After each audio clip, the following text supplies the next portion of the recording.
আসসালামু আলাইকুম, আশা করি সবাই ভালো আছেন। গত পর্বে আমরা জানিয়েছিলাম যে এসইও এর গুরুত্ব কি, বা এসইও কেন করা হয় বা কীভাবে করা হয়। তারপরে জেনেছি যে সার্চ ইঞ্জিন কি, বা সার্চ ইঞ্জিন কীভাবে কাজ করে, বা সার্চ পেজ কি, বা সার্চ পেজ কীভাবে কাজ করে। আসলে আমরা একেবারে বেসিক লেভেল থেকে শুরু করছি, তাই এই বিষয়গুলো আমাদেরকে বারবার রিপিট করতে হচ্ছে।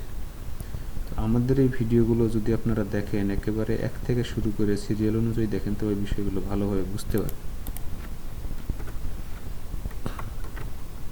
তো আজকে আমরা যেটা নিয়ে আলোচনা করব হচ্ছে যে এসইওতে প্রায় শোনা যায় এমন কিছু গুরুত্বপূর্ণ শব্দ এবং এর অর্থ।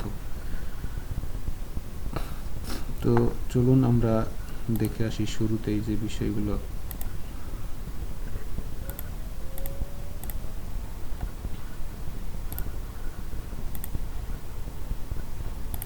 শুরুতেই যেটা আছে এক নম্বরে আছে, দেখেন যে ইউআরএল অ্যান্ড লিঙ্ক। ইউআরএল হচ্ছে যে ইউনিফর্ম রিসোর্স লোকেটর। ইউআরএল এর সম্পূর্ণ রূপ হচ্ছে uniform resource locator and link.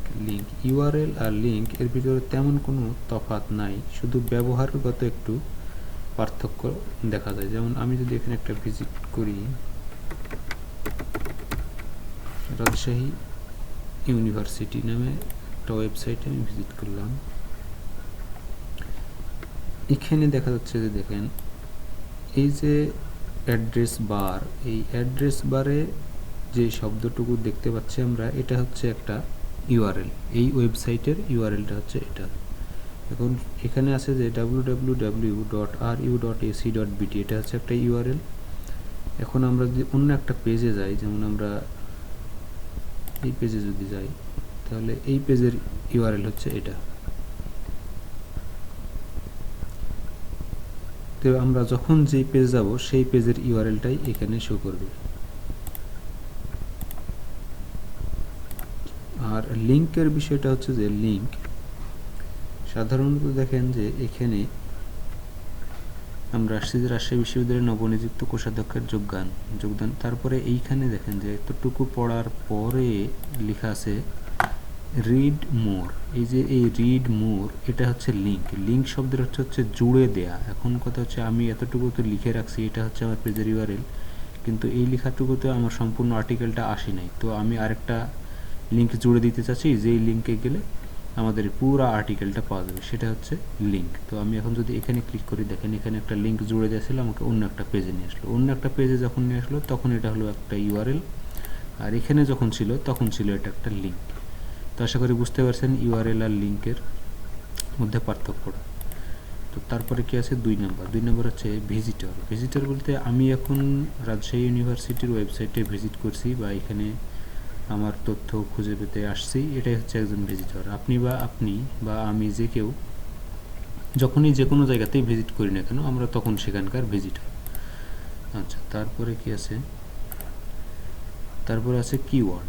Keyword হচ্ছে একটা গুরুত্বপূর্ণ শব্দ, যেটা আমরা এসইও করতে গেলে সবসময় ব্যবহার করে থাকি। যেমন আমরা এখানে শুরুতেই কিওয়ার্ড ব্যবহার করেছিলাম যে রাজশাহী একটা কিওয়ার্ড, ইউনিভার্সিটি এটা একটা কিওয়ার্ড। আমরা রাজশাহী ইউনিভার্সিটিকে খুঁজে পাওয়ার জন্য এই শব্দ দুটো ব্যবহার করছি। এই শব্দ দুটোকেই এসইওর ভাষাতে কিওয়ার্ড বলা হয়ে থাকে। আচ্ছা, তারপরে কি আছে মেটা ট্যাগ।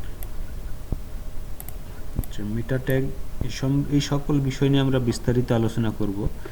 আমরা জাস্ট আজকে শুধু কোয়াড সম্পর্কে একটু ধারণাটা নেওয়ার জন্য আসছি আর কি। আচ্ছা, মেটা ট্যাগটা হচ্ছে যে আমরা যে কোনো একটা ওয়েবসাইটে ব্যবহার করব বা ওয়েবসাইটে ভিজিট করব, এটার সম্পূর্ণ তথ্য গুগলের কাছে থাকে। এখন বিষয় হচ্ছে যে আমার যে পেজ, যেমন আমার এই রাজশাহী বিশ্ববিদ্যালয়ের এই ওয়েবসাইটটা, এই পেজটা কি রিলেটেড বা কি সম্পর্কিত তথ্য এই পেজটার মধ্যে আছে, সেটা নির্দিষ্ট করার জন্য যে ট্যাগ ব্যবহার করা হয় সেটাকে বলা হয় মেটা ট্যাগ। যেমন এখানে দেখেন যে এখানকার মেটা ট্যাগ হচ্ছে এটা, আর এখানে মেটা ট্যাগ ডিসক্রিপশন হচ্ছে এটা। মানে এই জিনিসটুকু দেখলেই গুগল বুঝতে পারে যে ওই পেজে কি ধরনের তথ্য আছে। তো আশা করি বুঝতে পারছেন, এটা হচ্ছে মেটা ট্যাগের কাজ। পরে আমরা বিস্তারিত জানব। তারপরে যেটা আছে সেটা হচ্ছে ব্যাকলিঙ্ক।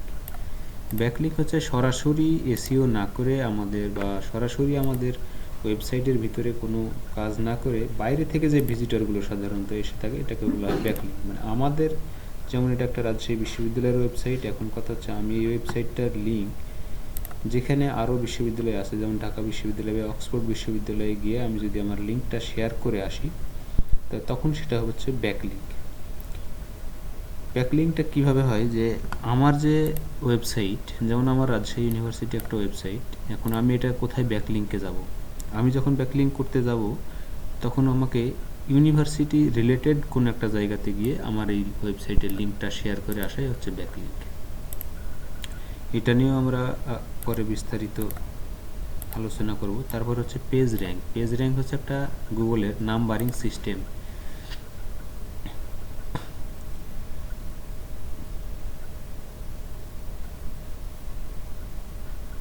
পেজ র্যাঙ্ক হচ্ছে গুগল একটা নাম্বারের সিস্টেম, মানে গুগলে যাতে বুঝতে সুবিধা হয় যে কোন পেজের কত নাম্বারে আছে। তো এটা হচ্ছে যে পেজ র্যাঙ্ক সাধারণত 1 থেকে 10 পর্যন্ত হয়ে থাকে, যেই পেজের পেজ র্যাঙ্ক যত বেশি হয় তার ভ্যালু তত বেশি। এটা হচ্ছে এই। তারপরে যেটা আছে সেটা হচ্ছে এসইও, অন পেজ এসইও।